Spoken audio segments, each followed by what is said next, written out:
Hello friends, I am Shefali Rathore, owner of the Krishna beauty parlour. आज मैं आपसे बात करने वाली हूँ स्टीम के बारे में। पहले हम जान लेते हैं स्टीम की मशीनों के बारे में। ये फेस स्टीमर है और ये हेयर स्टीमर है। आज मैं आपको ये बताने वाली हूँ कि इस फेस पे जब हम स्टीम देंगे तो हमें कितनी देर देना है, किस स्किन पे देना है, कैसे देना है और उसके क्या क्या बेनिफिट्स है और क्या क्या लॉस हो सकता है उससे। दूसरा हम बात करेंगे हेयर स्टीम की कि हर बालों पे स्टीम जाती है या नहीं जाती है, कितनी देर देनी है। तो आगे हम इन्हीं टॉपिक्स पे बात करने वाले हैं, तो आप बने रहिए। और यदि आपको मेरा वीडियो अच्छा लगता है तो लाइक, कमेंट एंड सब्सक्राइब जरूर करें। अब हम फर्स्ट टॉपिक पे बात करते हैं स्किन स्टीम पर।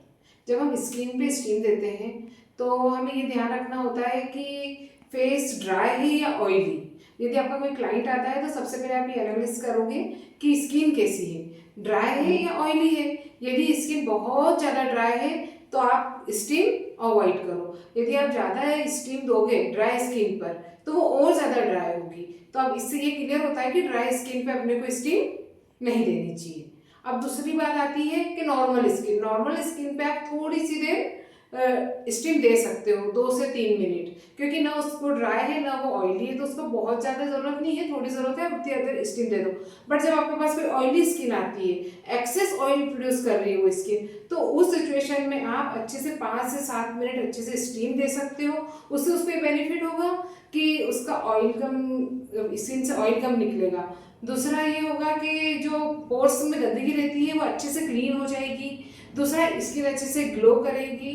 और आगे के लिए स्किन जैसे आपने स्क्रब करा उसके बाद आप स्टीम दोगे तो वो मसाज के लिए रेडी हो जाएगी स्किन।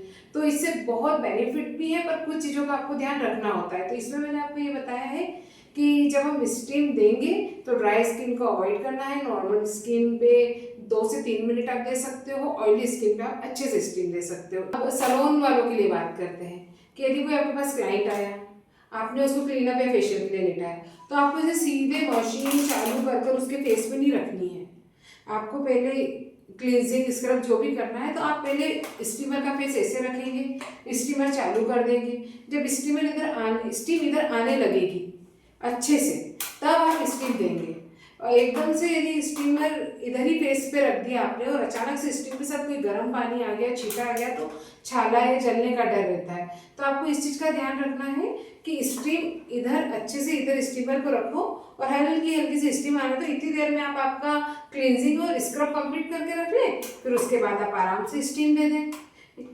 बात करते हैं हेयर स्टीम की। हेयर स्टीम कब दी जाती है? ऑयल मसाज में भी देते हैं, आप स्पा में भी देते हो, या फिर कोई हेयर थेरेपी करते हो उसमें भी देते हैं। इसके फायदे ये हैं कि आपके जो पोर्स ब्लॉक होते हैं वो अच्छे से खुल जाते हैं, अंदर की गंदगी बिल्कुल क्लीन हो जाती है, रूट्स के पोर्स ओपन होने से बाल अच्छे से ग्रो करने लगते हैं। इससे ब्लड सर्कुलेशन बहुत अच्छा होता है और बालों की ग्रोथ भी बढ़ती है और बाल थोड़े सॉफ्ट और शाइनी भी होते हैं। बट इसमें भी कुछ बातों का ध्यान रखना होता है कि आपके पास जब क्लाइंट आएगा या फिर आपके खुद के बाल भी आप देखोगे तो बहुत ज़्यादा थिन और ड्राई बाल होगा, तो आपको स्टीम अवॉइड करनी चाहिए। अदरवाइज वो और ज़्यादा टूटेगा और ड्राई हो जाएगा। आपका बाल थोड़ा मोटा है, कड़क है और थोड़ा सा डैमेज भी है पर थोड़ा मोटा भी है, तो आप उस पर आराम से स्टीम दे सकते हो। पर बहुत थिन बाल पर आपको हेयर स्टीम अवॉइड करनी चाहिए।